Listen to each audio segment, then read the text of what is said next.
Video کو like کر کے آگے شیئر ضرور کر دینا۔ جب بچے کی ولادت ہوئی تو ابراہیم علیہ السلام بہت خوبصورت تھے۔ حضرت ابراہیم علیہ السلام کی شباہت یعنی حسن حضور علیہ السلام کے حسن سے کچھ ملتا جلتا۔ اللہ نے مکمل طور پر تو کسی کو ان جیسا نہیں بنایا، کچھ شباہت تھی، کچھ حسن میں ملاوٹ تھی۔ حضور کے حسن کی خیرات، بڑے حسین و جمیل تھے۔ ماں رونے لگی، دوپٹے سے آنسو پوچھنے لگی اور پتھر پر ابراہیم علیہ السلام کو لٹا دیا اور کہا اللہ تو نگہبان ہے اور میں تو چلی، تو میرے بچے کی حفاظت کرنے والا تو ہے، میں تو چلی۔ دیکھو جب اپنے گھر سے نکلا کرو، اپنے گھر سے نکلا کرو تو اپنے گھر والوں کو فی امان اللہ کہہ کے نکلا کرو، اور جب آپ کے بچے گھر سے نکلا کریں تو ان کو بھی فی امان اللہ کہو، یعنی اللہ کی امان میں، اللہ کی نگہبانی میں، اللہ حفاظت کرے، انشاءاللہ بچے صحیح سلامت گھر واپس آئیں گے۔ جس کو بھی آپ فی امان اللہ کہے وہ صحیح سلامت گھر واپس آئے گا۔ یہاں ایک بات یاد آتی ہے، سلیمان علیہ السلام کے دور میں ایک شخص سفر پہ جانے لگا تو جاتے ہوئے اس کی بیوی حمل سے تھی، مراد سے تھی، پیٹ میں بچہ تھا۔ اس نے کہا اللہ میرا بچہ تیرے سپرد ہے، تو نگہبان ہے اس کا، تو حفاظت کرنے والا۔ یہ بول کے چلا گیا اور واپس آیا تو لوگوں نے اطلاع دی تیری بیوی کا انتقال ہو گیا۔ اس نے سوچا چلو بیوی کا انتقال ہو گیا، قبر پر تو جاؤں۔ جب ایک قبر پہ پہنچا تو دیکھا کہ قبر کے اوپر ایک بچہ کھیل رہا ہے، قبر پہ بچہ کھیل رہا ہے۔ حیرت ہوئی، جنگل، درندے، قبرستان۔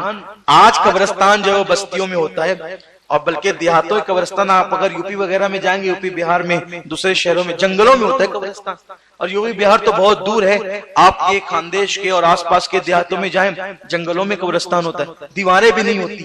اتنے ترقی یافتہ دور میں یہ حال ہے قبرستانوں کا، تو بتائیے آپ اس دور میں ہزاروں سال پہلے کیا حال ہوگا۔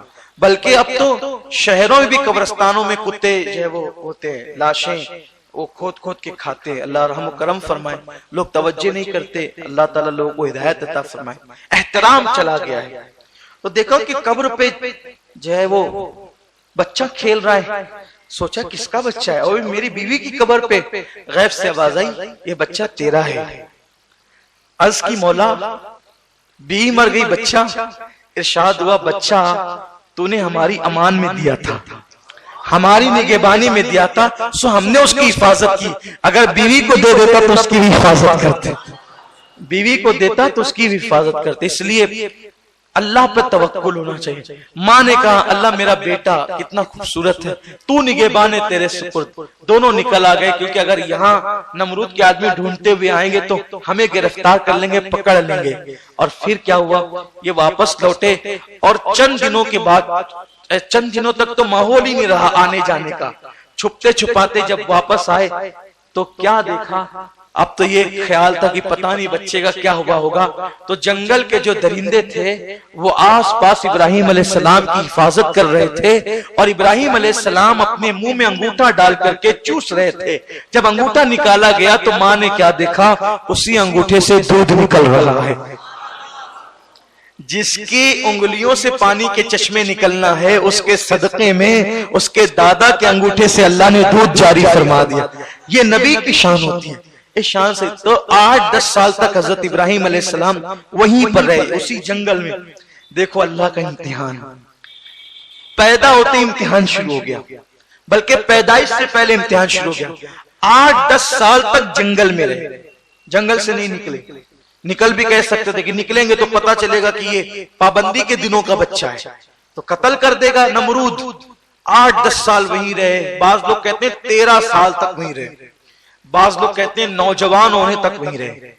جب جوان ہو گئے تو آپ نے اپنی امی سے کہا امی اب چھپ چھپ کے ملنا کیسا، مجھے گھر لے چلو۔ کہا بیٹے وہ تجھے قتل کر دیں۔ کہا نہیں مجھے گھر لے چلو۔ جب آپ کو گھر لایا گیا تو قوم نے دیکھا اتنا خوبصورت جوان، ابتدائی جوانی تھی، اتنا خوبصورت۔ اور چونکہ حضرت طارق کا سگا بھائی جو آزر تھا وہ بت بنا کر بیچتا تھا۔ حضرت ابراہیم علیہ السلام نے دیکھا کہ میرے گھر میں بت پرستی ہو رہی ہے، چچا ایسا کام کرتا ہے، بت بیچتا ہے۔ آپ نے اس کو سمجھایا پہلے بے چچا یہ کام کے لوگ نہیں ہیں اور نہ یہ نفع پہنچا سکتے ہیں نہ نقصان پہنچا سکتے ہیں، ان کے پاس کوئی فائدے کی بات نہیں، میرا اللہ ہے شان والا ہے، زمین اور آسمان کا خالق و مالک ہے، اور نہیں مانا۔ تو آپ نے فرمایا کہ میں تیرے لیے مغفرت کی دعا کروں گا جب تک میرا اللہ مجھے منع نہ کرے۔ اور آپ نے پھر قوم سے پوچھا، جب قوم کے لوگ جمع ہو گئے میلے میں جانے کے لیے، تو پوچھا کہ میرا رب کون ہے؟ یہاں لوگ بہت مغالطہ کھاتے ہیں، آپ نے پوچھا میرا رب کون ہے؟ تو لوگ کہتے ہیں دیکھو ابراہیم کو معلوم نہیں تھا میرا رب کون ہے۔ کتنی پاگل لوگ ہیں، تقریریں کرنے سے پہلے کم سے کم قرآن بھی نہیں پڑھتے، اور قرآن پڑھتے ہیں تو سمجھتے نہیں۔ ارے نبی کو نہیں پتا ہوگا تو کس کو پتا ہوگا کہ رب کون ہے؟ کہا کون میرا رب ہے، میرا رب کون ہے؟ تو انہوں نے ستارے کو کہا یہ تیرا رب ہے، تارا ڈوب گیا۔ پھر چاند کی باری آئی، چاند ڈوب گیا۔